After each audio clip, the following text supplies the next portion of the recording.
Another free kick. Gough. Dave McPherson has battled hard through the middle for Hearts.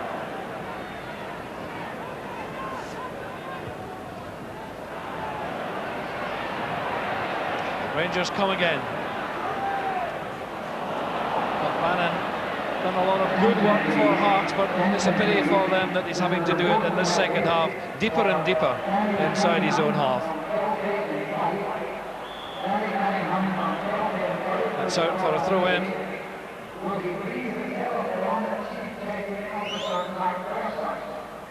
And that's Ian Ferguson, who's back deep. John Cahoon trying to get over John Brown, but the header's picked up by Gough. Souness. 5 minutes left for play. The goal kick, says the linesman. Walters looking for the corner.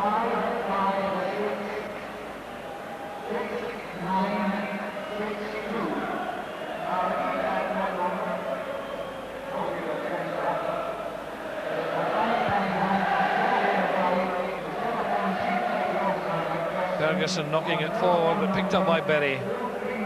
Eamon Bannon. Can Hearts get a consolation here in the closing minutes of the game? But it's like that one, it's running away from them all the time now.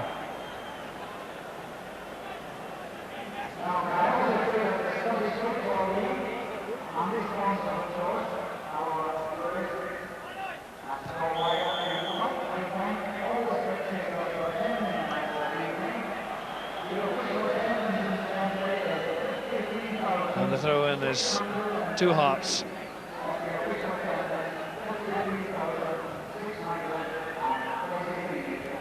Gough. Gray trying to find it to Souness. Walters colliding there with John Cahoon.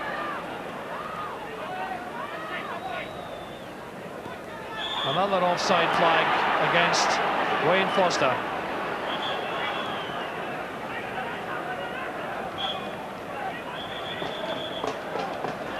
And Hearts finally bringing on their second substitute, but by our watch there's only 3 minutes left, and Malcolm Murray really won't get a chance to make an impact on the game.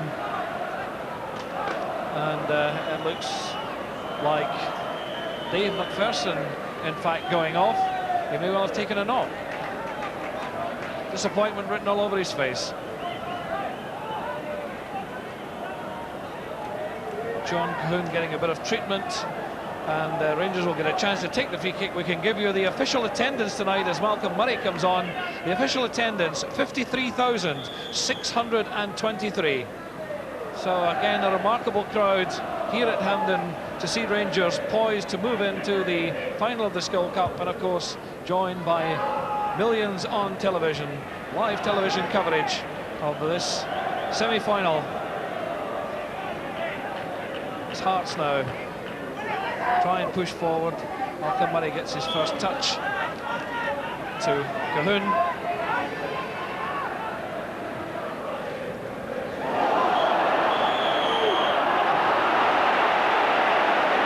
That's another free kick. This game that's been sprinkled with them. It's a succession of free kicks. Almost, I think, tally of one every 2 minutes. Walters now. Rangers want to finish with a flourish if they can.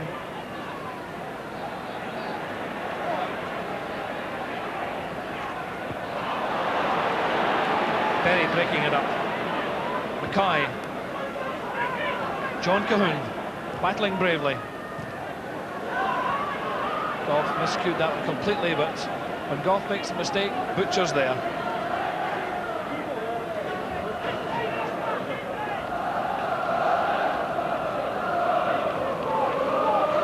Woods taking his time. By our watch, just over a minute left for play.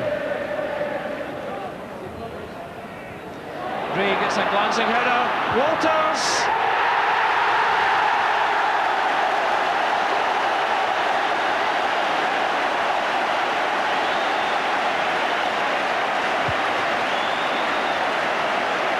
Andy Gray set it up.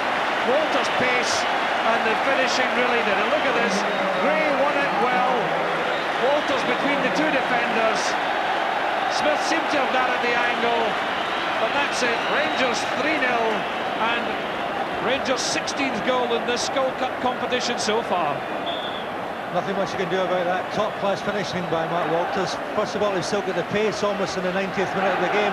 Still got the pace to beat a man who's just come on as substitute for Hearts, and then has the presence of mind to just slot it past the goalkeeper Henry Smith into the corner of the net. You can't ask for more than that. So Mark Walters, the destroyer of Hearts' dreams in this Skull Cup semi-final.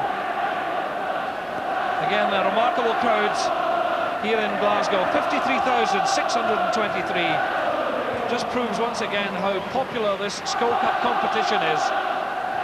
Over 18,000 at Dens Park last night for Aberdeen and Dundee United. And this competition just gets better and better as Bob Valentine's whistle signals full time. A victory by 3-0 for Rangers.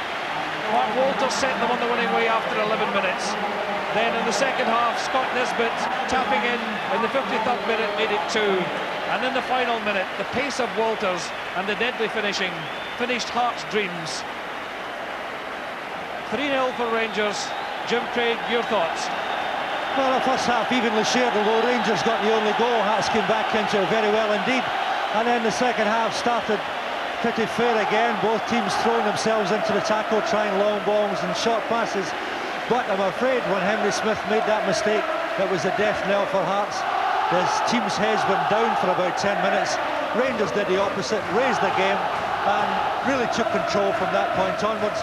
The longer the game went, the more in control Rangers were. The back four, particularly the centre defenders, Richard Gough and Terry Butcher, very strong indeed, and there was just no way that Hearts were going to come back into this game, in spite of great work by some Hearts players.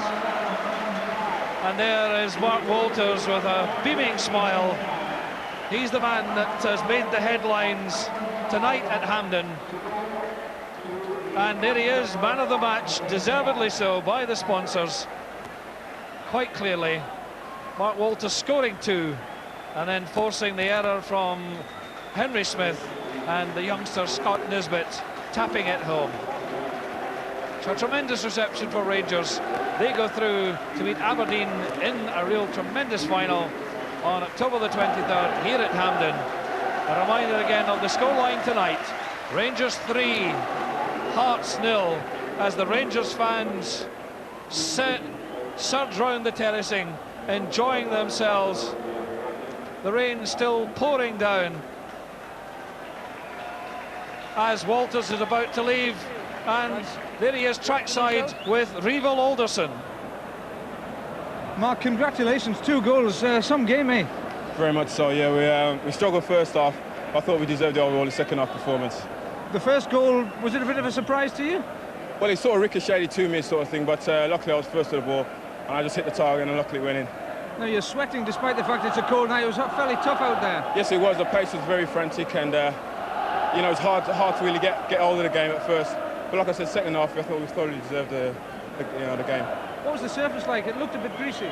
It was definitely greasy. Having said that, I think it came to our benefit because second half it started to roll more and skid off, and I thought our pace up front told. Well, you're playing Aberdeen in the final next month. What do you reckon your chances are then? We're very optimistic and the lads are very confident moments. I think at the moment we could take anybody on, so hopefully we'll be all right in the night and we'll do the business. Finally, what do you think about Hampden Park then? Superb, my first time here, and hopefully all the other times I come back it's just the same. Thank you very much indeed. Thank you. So there we are, a delighted Mark Walters. Rangers really running rampant tonight. Crushing win by 3-0 and en route to the final. Rangers have now scored 16 goals and lost only 1, and it really is setting up for a tremendous battle again with Aberdeen at Hampden on the 23rd of October. The final score from Hampden, Rangers 3, Hearts 0. Thanks to our commentary team at Hampden, Alistair Alexander, and with him Jim Craig. Well, let's turn again to Ali MacLeod and Willie Miller. And fellas, if we said the first half was pretty even, there was really only 1 team in it in the second half, Ali, wasn't there? Oh, the skill in the end of Walters, a tremendous player. He turned the game. He was the one player that you could say was outstanding for Rangers throughout the game. And in the end, they thoroughly deserved it. Yeah. But at the end of the day, the goalkeeper had a bit of a nightmare. The Yes, Hearts goalkeeper. It's Feel sad, sorry for him. sad to say after Henry Smith's experiences at Hampden last season, and again tonight he was instrumental in the second goal, as we'll see in a minute. Well, you've been sitting there looking to see who your opponents would be. Are you surprised that it did turn out to be Rangers in the end? No, I wasn't surprised. I think Rangers went into the tie as favourites. Hearts tried very hard, but at the end of the day, I think the class told, and they didn't really have anybody in the same class as Walters, whom I think had an excellent game and posed the threats. If Rangers were going to cause any threats, it was through Walters. But Hearts tried hard. They battled away, but nobody with the class to finish. If they'd perhaps taken some of those chances in the first half, it might have been a different story, of course. But you're now looking forward to a repeat of last year's Skull Cup final, and I would think a degree of satisfaction at Pittodrie about that, because I'm sure you'd be looking for revenge after losing out in penalties last year.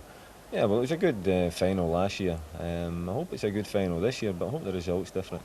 All right, well, let's see the second goal, and really the clincher, I suppose, because we said at half-time if Rangers did get a goal early in the second half, it could be vital, and they did get it early after just 8 minutes, and again it was that man Walters in his first visit to the National Stadium, as you heard him say, and my goodness, didn't he enjoy it. Lovely little change of pace. He catches Brian Whittaker for dead, and, well, poor Henry. I think you or I could have scored with that one, Ali. Well, speak for yourself. What can you say in that situation, though, when you've got a keeper who, I don't know, is it beginning to prey in Henry's mind, do you think, that there's some sort of Hampden jinx on him? No, I think the problem is it's when every ground's your jinx, you know. But no, I think it's just one of these things. Is when it happens once to you, you know, it's like you go to the cup final and you get beat. The next time you go, you're a wee bit apprehensive. You get beat again. And I think it maybe worries him. But he's a professional and he's a damn good goalkeeper. Of course he is. You know, and you feel, being a manager, you feel for people like that, you know, because you want them to perform well. And one of these days he'll perform magnificent and Hearts will lift the trophy. Who'd be a keeper, right? Well, let's see that third and clinching goal. Again, Mark Walters was the man who counted for Rangers. And Andy Gray, who had come on and frankly not looked 100% match fit, we thought, but he got the vital header in there. But that's great finishing, isn't it, Willie? Yeah, he stuck it away well. They took Dave McPherson off just before that, and obviously, you know, trying to get the goal that would get them back into the game, or at least give them respectability. And they paid the price for it. With Walter's pace, you can't afford to give somebody space like that. Otherwise, he just runs onto it and sticks it in the corner. From a defensive point of view, how do you play against a player like Walters? Do you stick a man on him and tell him to stay close, or? Well, I'm not telling you. It's a secret. Save it till October the 23rd. Save it till October, yeah. All right, let me ask Ali as a manager then. What would you do against Walters? Well, Willie played for me, so I'd maybe better not tell you what Willie would have done. You know, but no, I think I don't believe in picking him up closely. A chat with Walters, if you pick him up closely, he'll leave you. I think you've just got to give the man its tackling cover. And Aberdeen are very experienced at the back, Alec McLeish and Willie, and I'm quite sure they'll handle him, you know, in a nicer sort of way.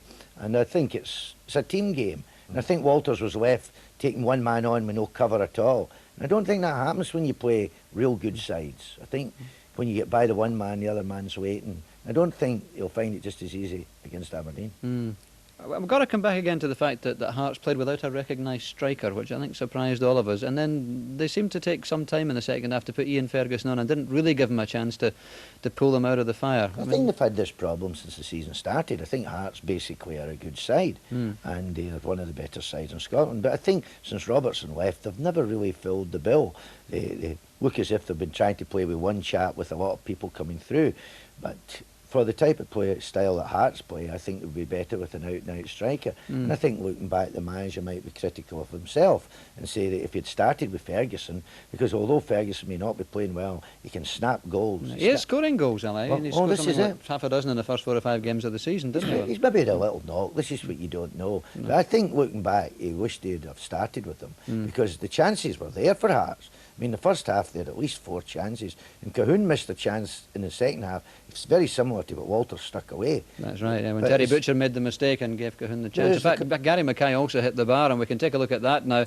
The Hearts captain, lovely little piece of opportunism there. He looked up, saw the chance, and he beat Chris Woods with us, and perhaps Hearts can count themselves unlucky not to have got a goal here. Here it is. Made room for himself well, Willie, didn't he? Yeah, it was just one of them nights. I mean, the head must go down at that point. They've created 3 or 4 half chances to reasonable chances, and then Gary there hits a lovely ball and it comes off the crossbar, and I think at that point you begin to say to yourself, well, we ain't going to win tonight. It's just not going to be our night. Yeah. Well, we'll look ahead to the final now on October 23rd, again live here on BBC Scotland. We'll look forward to that a great deal. I won't ask you, Willie, for your thoughts on the game for obvious reasons, but Ali, it's a very enticing prospect, because I saw Aberdeen on Saturday against Celtic, and they looked a very good side indeed. They really hit form for, I think you'd agree, Willie, possibly the first time this season. It was your first league win, wasn't it? Followed it up with the win last night against United, so confidence is high at Pittodrie. It's going to be a great final, Ali. Yes, I think a lot depends on who's fit for Rangers. If McCoist and Drinkle are fit, I think then Aberdeen will have a real game in their hands. I think with the team that was out tonight for Rangers, I think Aberdeen can handle them quite well, because Aberdeen's strength is basically in the defence. They've been solid there for quite a number of years, and I think that what I saw tonight, I don't think they'll have a tremendous problem. But if you have McCoist and Drinkle in, then it's maybe a different ball game. And I think it'll be very close, and I'm sure Willie will be looking for the first time we met them there, we won 5-1. Right. But this time's a chance for Aberdeen for revenge, but I think it'll be very close. I think it will be a